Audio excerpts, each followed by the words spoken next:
கடவுள் அருள் டிவி நேயர்களுக்கு சக்தி ஜோதிட குழுவின் சார்பாக பணிவான நமஸ்காரங்கள். இப்போ விஸ்வாவசு வருஷம் மார்கழி மாதம் என்ன அப்படின்றத பார்க்குறதுக்கு நான் நடிகனாகிய KS ஐயங்கார் ஐயா ஹரிஹர சர்மா ஐயா உங்களுக்கு ஒன்றா மேஷம் முதல் மீனம் வரை சொல்கிறோம். இப்போ இந்த மாதத்தினுடைய கோல்சாரம் என்ன? இந்த மாதம் 16/12/2025 14/1/2026 வரலும் உண்டான நாட்கள். இந்த மாதத்தில் வரக்கூடிய கோல்சாரங்கள் என்னென்ன மாற்றங்கள் வருது, என்னென்ன நிகழ்வுகள் வருது, என்னென்ன புது அதாவது நல்ல விசேஷங்கள் வருது அப்படின்றத ஐயாவுக்கிட்ட நம்ம கேட்போம். காலபுருஷ தத்துவத்தின்படி உங்களுக்கு 3ஆம் இடமான முயற்சி ஸ்தானத்தில் குரு பகவான் இருக்கார். குரு பகவான் வக்ரத்தில் இருக்கார். ஆனால் அவர் எத்தனை நாள் அங்கே இருக்கார் அப்படின்னாக்க, அதுக்கு முன்னாடி 4ஆம் இடமான கர்க்கடகத்தில் வக்ரத்தில் இருக்கார். வக்ரத்தில் இருக்கிறவர் மாதம் பிறந்து 5 நாள் தான் அங்கே இருக்கிறார். அப்போ அவரை 3ஆம் இடத்துலேயே வச்சுக்கிட்டே பலன் சொல்லலாமா? 3ஆம் இடத்துலேயே வச்சுட்டு பலன் சொல்லலாம். அவருடைய சுய நட்சத்திரமான புனர்பூசத்தில் இருக்கார். அப்போ முயற்சி ஸ்தானத்தில் குரு பகவான் இருக்கார். அதுக்கு அடுத்தது பார்த்தோம்னாக்க காலபுருஷ தத்துவத்தின்படி 5ஆம் இடம். 5ஆம் இடம்ன்றது சூரியனுடைய வீடு. அந்த சூரியனோட வீதில் கேது பகவான் இருக்கார். அதுக்கு அடுத்தது பார்த்தோம்னாக்க 8ஆம் இடம். 8ஆம் இடம்ன்றது விருச்சிகம். விருச்சிகத்தில் புதனும் சுக்கிரனும் இருக்கிறாங்க. இதை தவிர பார்த்தோம்னாக்க தனுரில் சூரியனும் செவ்வாயும் இருக்கிறாங்க. இந்த புதனும் குருவும் பரிவர்த்தனை யோகம் பெற்று 9ஆம் இடம்ன்றது பயங்கரமான பலம் பெறுது. பரிவர்த்தனை யோகம் அப்படின்னாலே அந்தந்த இடத்துல அந்தந்த வீட்டுக்குண்டான கிரகம் ஆட்சி செய்வதற்கு சமானம். எப்பொழுதுமே பார்த்தோம்னாக்க 1, 5, 9, 1, 4, 7, 10 பலம் பெறுது அப்படின்னாலே அந்த ஜாதகம் நல்லா இருக்கிறதாகவே ஜோதிட சாஸ்திரத்தில் சொல்லியிருக்கு. அப்போ 9ஆம் இடம் வலுப்பெறுது. தனுர் மாதம் 11ஆம் இடம். 11ஆம் இடத்துல ஆட்சி பெற்ற சனி பகவான் ஏற்கனவே வக்ரத்தில் இருந்தார். வக்ரம் நிவர்த்தி பெற்றுட்டார். அடுத்தது கூட ராகு பகவானும் சேர்ந்திருக்கிற இந்த மாதிரி அமைப்பு உண்டான காலகட்டங்களில் இந்த மார்கழி மாதம் பிறக்குது. பட் மார்கழின்றது பரம பவித்திரமான மாதம். சரி, இந்த மாதத்தில் என்னென்ன விசேஷ தினங்கள் வருது அப்படின்னாக்க, மாதம் பிறந்து 3ஆவது நாளே அனுமன், அதாகப்பட்டது தன்னுடைய பலம் அறியாதவன் அனுமன். அனுமனைப் போல பலம் அவருக்கு அனுமனுடைய பலத்தை உணர்த்தினது எம்பெருமான் ராமச்சந்திரமூர்த்தி. அவருடைய ஜெயந்தி வருது 19/12/2025 மார்கழி மாதத்தில் வரக்கூடிய அமாவாசை. இந்த காலகட்டங்களில் பார்த்தோம்னாக்க சூரியனும் சந்திரனும் ராசிக்கு 9ஆம் இடமான தனுரில் பலம் பெறக்கூடிய நாள். இந்த மார்கழி அமாவாசை அப்படின்றது விசேஷமான அமாவாசை. தட்சிணாயனத்துலேருந்து உத்தராயணம் போகக்கூடிய அமாவாசை. அதனால் இது ரொம்ப விசேஷமான அமாவாசை. அதுக்கு அடுத்தது பார்த்தோம்னாக்க வைகுண்ட ஏகாதசி. ஒவ்வொரு மாதமும் ஏகாதசி வருது.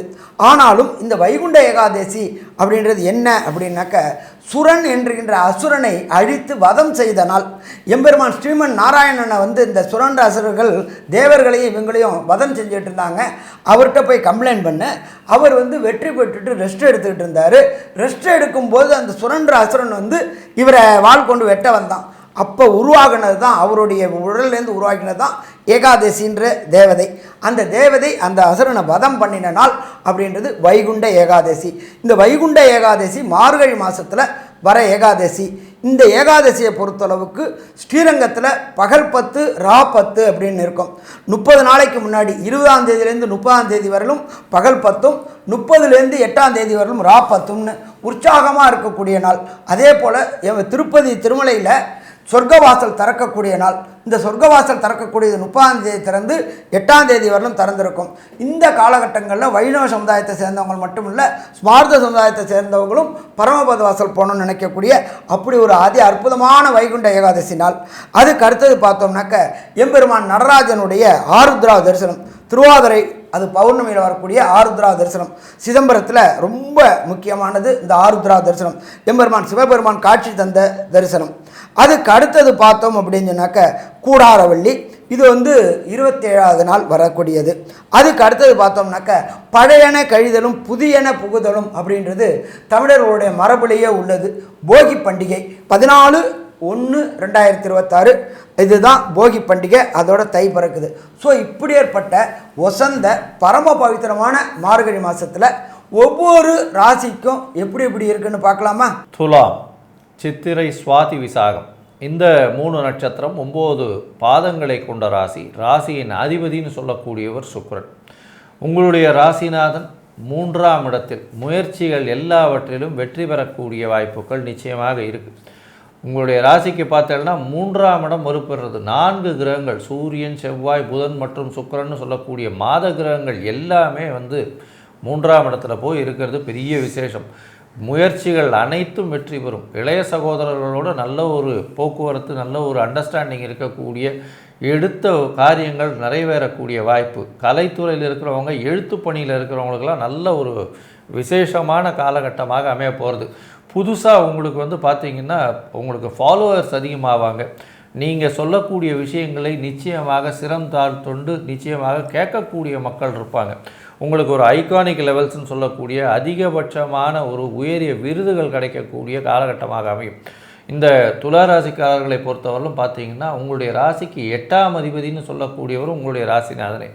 அவரே 3ஆம் இடத்துல போய் உட்கார்றது பெரிய விசேஷத்தை கொடுக்கும். உங்களுடைய முயற்சிகள் மூலியமாக எல்லாவற்றையும் சாதிக்கக்கூடிய காலகட்டமாக அமைய போகிறது. உங்களுடைய ராசிக்கு 9ஆம் இடத்துல குரு பகவான் வக்கரத்தில் வரார். ஓடி போனவனுக்கு 9ல் குரு அப்படின்னு சொல்லக்கூடியது இந்த ஜோதிடத்தினுடைய வாக்கு. அதனால் பார்த்தீங்கன்னா உங்களுடைய ராசியையும் பார்க்குறார், 9ஆம் இடத்துலேருந்து 5ஆம் இடத்தையும் பார்க்குறார். அதனால் 1, 5, 9 மிகப்பெரிய ஏற்றம் கிடைக்கிறது. என்னென்னா பரிவர்த்தனை யோகத்தில் புதனும் குருவும் பரிவர்த்தனையாகி புதன் ஆட்சி பெற்று போனதுக்கு சமமாக போகிறது. 9ஆம் அதிபதி 9ஆம் இடத்துல ஆட்சி பெற்றதுனால தந்தையின் மூலியமாக நல்ல ஒரு ஏற்றம் கிடைக்கும். தந்தையின் சொத்துக்கள் வரும். வெளியூர் வெளிமாநிலம் சென்று படிக்கக்கூடிய வாய்ப்புகள், வெளிநாடு போய் படிக்கக்கூடிய வாய்ப்புகள் பார்த்துட்டு இருந்தீங்கன்னா நிச்சயமாக வரும். பொது தொண்டு விஷயங்களில் நிச்சயமாக பண்ணக்கூடிய வாய்ப்புகள் உண்டு. உங்களுக்கு குழந்தை பிராப்தி இல்லாதவர்களுக்கு திருமணமாகி குழந்தை பிராப்தி ஏற்படக்கூடிய காலகட்டமாக அமையும். சரி, இந்த மாதத்தில் செவ்வாய் மற்றும் புதனுடைய மாற்றங்கள், சூரியன் 11ஆம் அதிபதியான சூரியனுடைய ஏற்றங்கள் 3ஆம் இடத்துல இருக்கிறது எந்த மாதிரியான மாற்றங்களை கொடுக்கும் அப்படின்றத ஐயா கிட்ட கேட்போம். நல்லா அற்புதமாக சொன்னீங்க. துலாம் அப்படின்னாலே எந்த ஒரு காரியத்தையும் எடுத்தேன் கவுத்தேன்னு செய்ய மாட்டாங்க. நிதானம்னா நிதானம், அதிநிதானம். சத்தியத்துக்கு தர்மத்துக்கு கட்டுப்பட்டவங்க, வேலை பார்க்குற இடத்துல விசுவாசமாக இருக்கக்கூடியவங்க. அப்படியே ஏற்பட்டவங்களுக்கு 3ஆம் இடமான முயற்சி ஸ்தானத்தில் சூரிய பகவானும் செவ்வாய் பகவானும் இருக்கின்றாங்க. இந்த சூரிய பகவான் 11 கூடையவர் 3ஆம் இடத்துல முயற்சி ஸ்தானத்தில் இருக்கிறது. அரசு உத்தியோகத்துக்கு ட்ரை பண்ணக்கூடிய துளாராசி அன்பர்களுக்கு வெற்றி கிடைக்கக்கூடிய வாய்ப்புகள் உண்டு. அதே போல் காம்படிட்டிவ் எக்ஸாம் எழுதக்கூடியவர்களுக்கும், காம்படிட்டிவ் எக்ஸாம் அப்படின்றது ஜோதிஷ சாஸ்திரத்தில் இருக்கிறது 9ஆம் இடம். இந்த 9ஆம் இடத்து அதிபதியும் 3ஆம் இடத்து அதிபதியும் பரிவர்த்தனை யோகம் பெற்று இருக்கிறதுனால காம்படிட்டிவ் எக்ஸாம் அப்படின்னு சொல்லக்கூடிய IIT, JEE, NEET, PhD, IAS, IPS, TNPSC, UPSC எழுதக்கூடிய அத்தனை துளாராசி என்பவர்களுக்கும் வெற்றி கிடைக்கக்கூடிய காலகட்டங்கள். நீண்ட காலங்களாக இந்த துளாராசிக்காரங்க பதவி உயர்வுக்காக பரிதவிச்சுக்கிட்டு இருந்திருப்பாங்க. கடந்த காலகட்டங்களில் கிடைக்காம இருந்துச்சு. அவங்களுக்கு எல்லாருக்குமே இந்த காலகட்டங்களில் பதவி உயர்வு மற்றும் திடீர் பணவரவு கிடைக்கக்கூடிய வாய்ப்புகள் உண்டு. அதே போல் முயற்சி ஸ்தானத்தில் 2ஆம் அதிபதியான செவ்வாய் இருக்கிறதுனால ஒரு காக்காணியாவது சொந்த இடத்துல இருக்கணும், ஒரு வீடு வாங்கணும் அப்படின்னு நினைக்கக்கூடிய அன்பர்களுக்கு வீடு வாங்கக்கூடிய பாக்கியங்கள் உண்டாகும். அதற்கு உண்டான பொருளாதாரமும் கிடைக்கும். ஏன்னு கேட்டிங்கனாக்க முயற்சி ஸ்தானத்தில் உள்ள அங்காரகனை பிரகஸ்பதியான தனக்காரகனான குரு பகவானுடைய பார்வை இருக்கிறதுனால கேட்ட இடத்துல லோன் கிடைக்கக்கூடிய வாய்ப்புகள் உண்டு. புதிய வண்டி வாகனங்கள் வாங்கக்கூடிய வாய்ப்புகளும் உண்டு.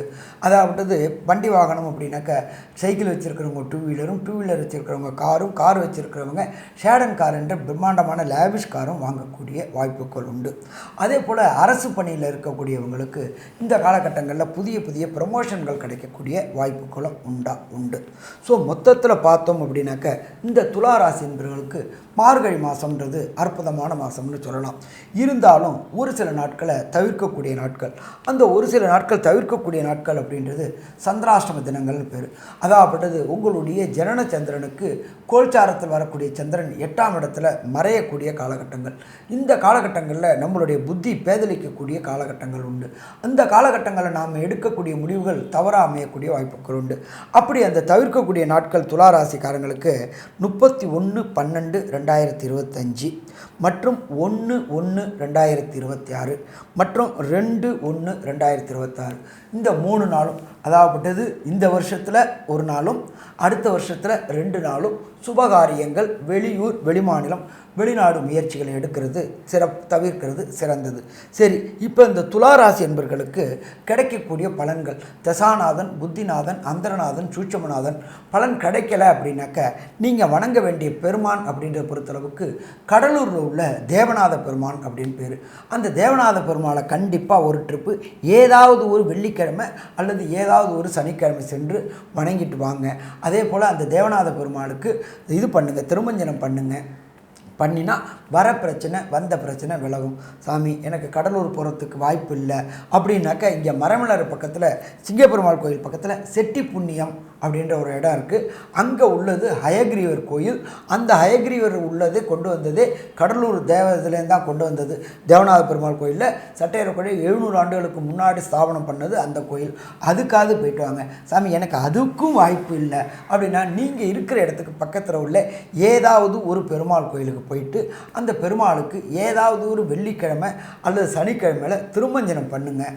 திருமஞ்சனம் பண்ணி அந்த திருமஞ்சன தீர்த்தத்தை சாப்பிடுங்க. வர பிரச்சனை, வந்த பிரச்சனை ஓயும். சாமி எனக்கு அதுக்கும் வாய்ப்பு இல்லை, ஏதாவது பிள்ளையார் மாதிரி இருக்கிற இடத்துலையே ஏதாவது ஒரு வழி சொல்லுங்கள் அப்படின்னா ஒன்றும் ப்ராப்ளம் கிடையாது. காலையில் ஒவ்வொரு நாள் காலையிலையும் 16/12/2025 14/1/2026 வரையிலும் ஒவ்வொரு நாள் காலையில் அன்றைய தின ஹோரையில் வேங்கடேச சுப்பிரபாதம் கேளுங்க.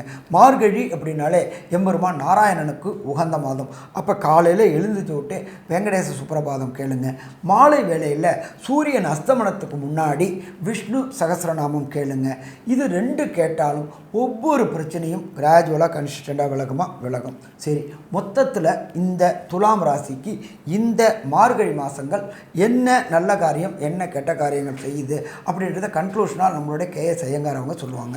ஐயா, துளாராசியை பொறுத்தவரையிலும் ஏற்றமான காலம். ராசிநாதன் முயற்சி ஸ்தானத்தில் இருக்கார். மிகப்பெரிய ஏற்றம். 1-8 அதிபதி 3ஆம் இடத்துல இருக்கிறது பெரிய விசேஷம்.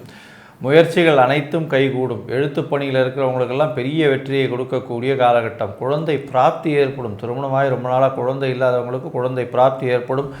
திருமண பந்தம் ஆகக்கூடிய வாய்ப்புகள் நிச்சயமாக உண்டு. இப்பொழுது பந்தத்துக்கு நாள் குறிக்க திருமண பந்தத்திற்கு உண்டான நாட்களை குறிக்கக்கூடிய காலகட்டமாக அமைய போகிறது. வெளிநாடு போய் படிக்கக்கூடிய யோகம் நிச்சயமாக வரும். எடுத்த தொழிலில் எந்த ஒரு தொழிலாக இருந்தாலும் நிச்சயமான வெற்றியை அடையக்கூடிய வாய்ப்புகள் நிச்சயமாக உண்டு. அதை தவிர பார்த்தீங்கன்னா அதீத லாபம் கிடைக்கக்கூடிய வாய்ப்புகள் நிச்சயமாக இருக்கும். அதுவும் 11ஆம் அதிபதி உங்களுக்கு 3ஆம் இடத்துல இருக்கிறதுனால எல்லா விதமான முயற்சியும் உங்களுக்கு வெற்றியில் போய் நிச்சயமாக நிற்கும். நினைத்தது எல்லாவற்றையும் அடையக்கூடிய வாய்ப்புகள் நிச்சயமாக உண்டு. 1, 5, 9 ரொம்பவும் ஸ்ட்ராங்காக இருக்கிறதுனால பணவரவிற்கு பஞ்சம் இருக்காது. எடுத்த காரியங்கள் அனைத்தும் நிறைவேறும். பேச்சில் நல்ல ஒரு இனிமை இருக்கக்கூடிய வாய்ப்புகள் நிச்சயமாக இருக்கும். தாயின் உடல்நிலையில் நல்ல ஒரு ஏற்றமும் தந்தை உடல்நிலையில் நல்ல ஒரு ஏற்றமும் இருக்கும். உங்களுடைய உடல்நிலை நல்ல ஒரு ஏற்றத்தை கொடுக்கக்கூடிய காலகட்டமாக அமைய போகிறது. மொத்தத்தில் பார்க்கும்பொழுது இந்த துளாராசிக்காரர்களுக்கு மிகுந்த ஏற்றம் கிடைக்கக்கூடிய மார்கழி மாதமாக நிச்சயமாக அமையும் அப்படின்னு இந்த சக்தி ஜோதிட குழு சொல்லுது. நன்றி, நமஸ்காரம். கடவுள் அருள் டிவியை பார்த்தமைக்க நன்றிகள். மேலும் இது போன்ற தகவல்களை தெரிந்து கொள்ள கடவுள் அருள் டிவியை சப்ஸ்கிரைப் செய்யுங்கள். மறக்காமல் பெல் ஐக்கானை கிளிக் செய்யுங்கள்.